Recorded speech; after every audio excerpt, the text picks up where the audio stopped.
کہیں نہ کہیں ہر انسان کے دل میں خواہش ہوتی ہے کوئی طریقہ, کوئی ایسا کاروبار میرے ہاتھ بھی لگ جائے, میں دولت مند ہو جاؤں.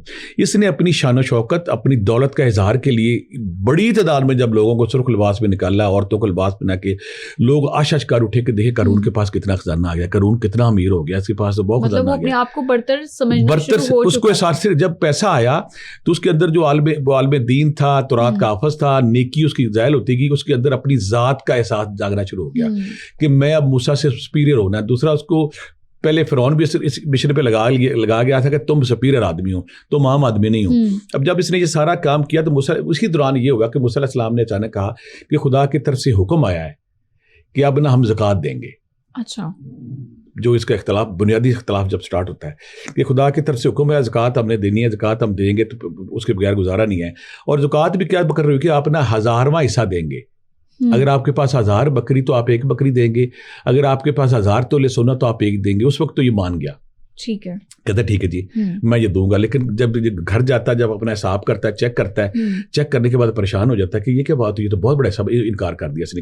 اور الزام یہ لگایا کہ موسیٰ علیہ السلام ہماری دولت کو قبضہ کرنا چاہتا ہے. اب اس نے کھل کے نا جب انکار کیا تو انکار کرنے کے بعد اس نے ایک اور کام کیا.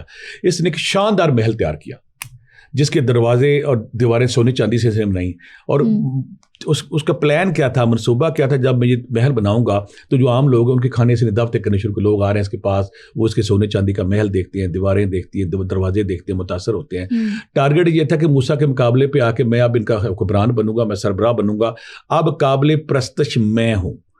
جب لوگوں کو اسے بلانا شروع, موسیٰ علیہ السلام نے اسے کہا کہ دیکھو یہ جو تمہارے پاس پیسہ ہے نا, یہ رب کا انعام ہے, یہ رب کی عطا ہے. یہ تو اس نے یہاں پہ پہلی گستاخی کی کہ یہ میرے علم کی وجہ سے, میری عقل کی وجہ سے, میری دانائی کی وجہ سے. اگر میرے پاس پیسہ اور بڑا خزانے اس کے پاس اتنے زیادہ تھے, جو اس کی روایات میں آتا ہے کہ 70 اونٹ, بعض کو آتا ہے کہ 300 اونٹ اس کی چابیاں اٹھاتے تھے, خزانوں کی چابیاں. یعنی کہ ایک بندے کے پاس اتنے خزانے تھے, اتنی اشرفیاں, سونے, جواہرات تھے کہ بعض روایات میں 70 اونٹ آتے ہیں, بعض روایات میں 300 اونٹ آتے ہیں. وہ اس کی چابیاں اٹھاتے ہیں. چابیوں کی بھی بڑا خوبصورت اس میں آتا ہے سلائی روایات میں کہ پہلے چاندیاں اس نے لوہے کی بنائی تو اس کا اتنا وزن ہو گیا کہ اٹھانا مشکل ہو گیا.